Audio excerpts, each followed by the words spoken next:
नमस्कार दोस्तों। अब हम सबको पता है कि जो नवाज शरीफ था और उसका भाई अभी शहबाज शरीफ पीएम है।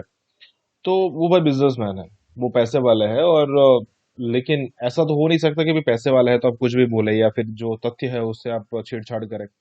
अब यहाँ पर बात ये हो रही है कि 1970 के आसपास उनका कहना है कि हमारा ग्रुप, हमारी जो इनकम थी, हमारा बिजनेस था, वो इतना बड़ा था कि टाटा बिरला कहीं पर थे भी नहीं। और फिर क्या था, फिर आरजू काज़मी ने यहाँ पर, मतलब आरजू काज़मी पत्रकार है, तो आरजू काज़मी ने यहाँ पर चेक करने की कोशिश की, ट्राई किया कि भाई कितना है। तो सभी, ये जो टाटा और बिरला, आदित्य बिरला और टाटा, दोनों 150 साल के आसपास की पुरानी कंपनी है। और ये भाई 1970 की बात कर रहे हैं, मतलब 50 साल पहले की बात कर रहे हैं। तो सिचुएशन ये है कि जब पहले सोशल मीडिया नहीं था तब आप ऐसी इंफॉर्मेशन फैलाकर खुश हो सकते थे या फिर लोगों को बेवकूफ बना सकते थे। लेकिन अब ऐसा रहा नहीं। हर जगह पर क्रॉस चेक हो जाता है, fact checkers, certified fact checkers की जरूरत पड़ती नहीं है। कई सारे लोग ऐसे हैं जो बैठे बैठे फैक्ट चेक करके दे देते हैं। और सिचुएशन इतनी हो जाती है कि भाई आपको दूसरी बार बोलने में फिर दिक्कत हो सकती है।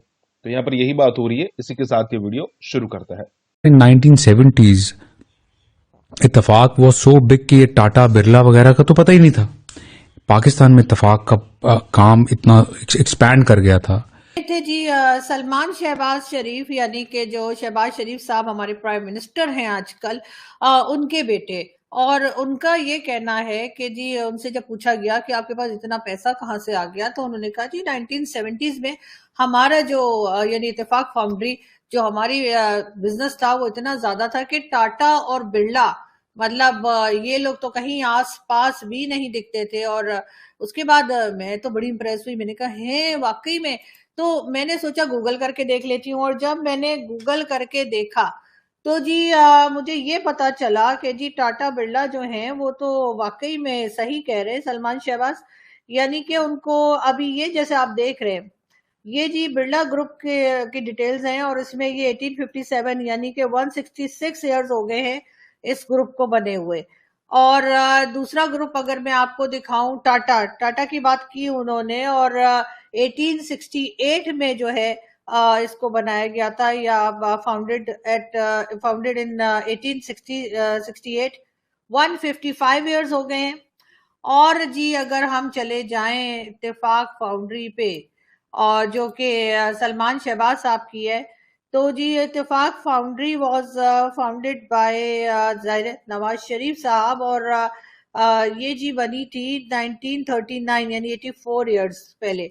अब मुझे नहीं पता कि ये लोग कौन सा नशा करते हैं जो इस किस्म की स्टेटमेंट दे देते हैं और उसके बाद कहते हैं कि जी आप हमारे ऊपर हंसिए मत, हमारा मजाक मत उड़ाइए, हमें गलत ना ठहराइए। मगर बहरहाल ये वो डिटेल्स हैं जो इंटरनेट पे बड़ी इजीली अवेलेबल हैं और कोई भी चेक कर सकता है। तो मेरा ख्याल है कि सलमान शहबाज शरीफ साहब को भी इंटरव्यू देने से पहले एक बार चेक कर लेना चाहिए था कि आखिर वो बता क्या रहे हैं, कह क्या रहे हैं, और उनकी कंपनी जो है या उनकी जो फैक्ट्रीज हैं या कंपनीज हैं वो किस वक्त बनी थी, और टाटा बिरला जो है उनकी कंपनीज कितनी पुरानी है, ताकि वो थोड़ा सा अंदाजा लगा सकते हैं। मतलब हद होती है यार फेंकने की। इसका मतलब है हमारे मुल्क में इमरान खान के अलावा भी कुछ ऐसे लोग हैं जो लंबी लंबी फेंकते हैं।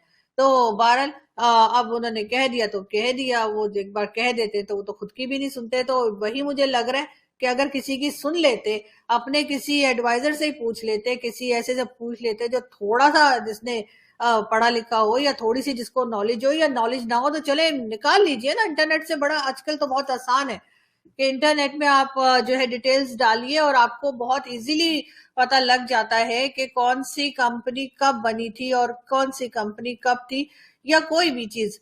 तो मेरा ख्याल है थोड़ा सा सलमान शहबाज को वो चेक कर लेना चाहिए था। मगर खैर कोई बात नहीं, लेकिन असल प्रॉब्लम हमारी नहीं, हम पाकिस्तानियों को तो वैसे भी कुछ पता होता नहीं होता।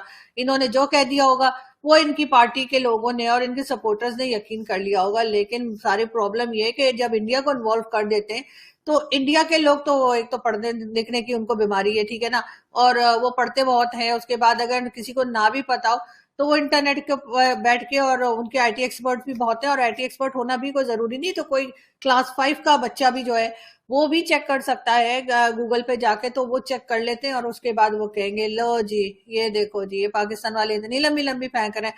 मगर खैर कोई बात नहीं, हो जाता है जी, बड़े बड़े देशों में ऐसी छोटी छोटी बातें होती रहती हैं और हमें तो वैसे ही आदत है फेंकने की। खैर फेंकने से मुझे याद आया कि इमरान खान साहब जो हैं उनका ये भी कहना है कि जी हमारे टाइम में तो बहुत जबरदस्त किस्म की इकोनॉमी चल रही थी और अब ना जाने क्या हो गया है। लेकिन एक साहिबा और हैं जो कि अजीब सी बातें कर रही है, लेकिन हम आपको सुनाते हैं।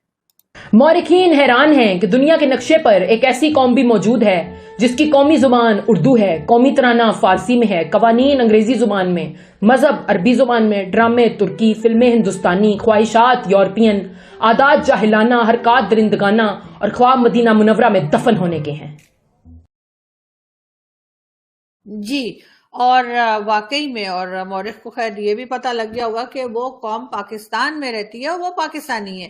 बहरहाल हम आपको एक और वीडियो दिखाते हैं और फिर बात करते हैं। और ये साहब भी इमरान खान साहब के सपोर्टर हैं और जेल भरो तहरीक के बहुत जबरदस्त तरीके से उनका ख्याल है कि हो जानी चाहिए और हो जो है वर्कर काम कर रहे हैं। जेल भरो तहरीक में आपने अपना नाम लिखवाया सर? आप जी बिल्कुल लिखवाया और कल इंशाल्लाह हम जाएंगे, अपने बच्चों का नाम जी भी लिखवाया? इंशाल्लाह बच्चों को भी साथ लेके जाएंगे इंशाल्लाह। तो फिर सर यहाँ पे आपका इंसाफ गया। आप अपने बच्चों को जेल में डाल रहे हैं। खान साहब के बच्चे वहाँ पे इंग्लैंड में या अमेरिका में बैठे हुए हैं, तो क्या उनका फर्ज नहीं है बच्चे यहाँ पे आए वो भी जेल में बैठे हैं? यहाँ पे जब खान हमारे बच्चों की जंग लड़ रहा है, हमारी जंग लड़ रहा है, वो करे छोड़ो। मैं आपको इंटरव्यू नहीं देना चाहता। आपने किसके ये सब माजरत। मैं अपने बच्चे को अगर जेल में डालूंगा, मुझे इमरान खान से मोहब्बत है, तो मेरी ये ख्वाहिश नहीं होगी कि खान साहब के बच्चे भी जेल में आए। क्यों नहीं आए? फिर मरियम नवाज साहब सही नहीं करती सर। वो खान साहब को जरूरत नहीं है, खान साहब हमें जरूरत है खान की, हम खान के साथ हैं।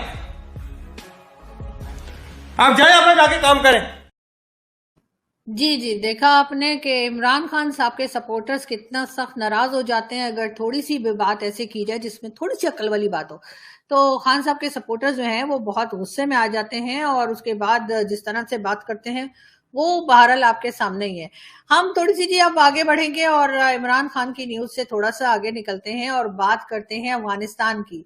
जी हाँ, अफगानिस्तान हमारे अभी आप जानते ही हैं कि हमारे जो मिनिस्टर साहब हैं यानी कि ख्वाजा आसिफ साहब वो भी गए थे और उनके साथ साथ आप देख सकते हैं कि DGISI यानी कि नदीम अंजुम साहब भी अफगानिस्तान गए थे और वहां पे जाके जाहिर है कि TTP के बारे में बात की गई है और यही कहा गया है कि जी किसी तरीके से कंट्रोल कर लो जी, तुसी हम फिर बाद में देख लेंगे, पैसा वैसा हमारे पास आने वाला है थोड़ा बहुत और जैसे ही आएगा IMF से या किसी और कंट्री से तो उसके साथ ही हम दे देंगे। जैसे कि मैंने आपको लास्ट वीडियो में भी बताया था कि बिल्कुल वो पैसा जो है उसमें से कुछ हिस्सा जो है वो TTP को भी दे दिया जाएगा और कुछ और हथियार शथियार खजूरे वजूरे अगर मांगी उन्होंने रमजान के लिए वो भी दे देंगे, उसके बाद वो बैठ जाएंगे आराम से। लेकिन खैर आज हम आपसे बात ये कर रहे थे कि जी बहुत से लोग जो है अजीब अजीब बातें करते हैं। वो कहते हैं कि देखिए जी ये नदीम अंजुम साहब जो है वो कैसे चाय पी रहे हैं ना वहां जाके, कावा यानी कैसे पी रहे हैं। और साथ ही साथ उन्होंने कहा कि देखें जो पहले DGIS आए थे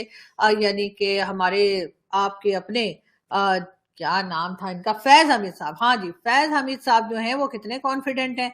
जी हाँ बिल्कुल, फैज हमीद साहब इतने कॉन्फिडेंट हैं और जब उसकी वजह भी यही है कि इतना कॉन्फिडेंट किसी किसी में ही होता है, वरना देखें ना ऐसा बहुत कम होता है कि लोग जो है इतने कॉन्फिडेंटली जो है वो अफगानिस्तान जाएं, वहां की गवर्नमेंट बनवाएं और कहें कि जी सब कुछ ठीक हो जाएगा, एवरीथिंग विल बी ओके।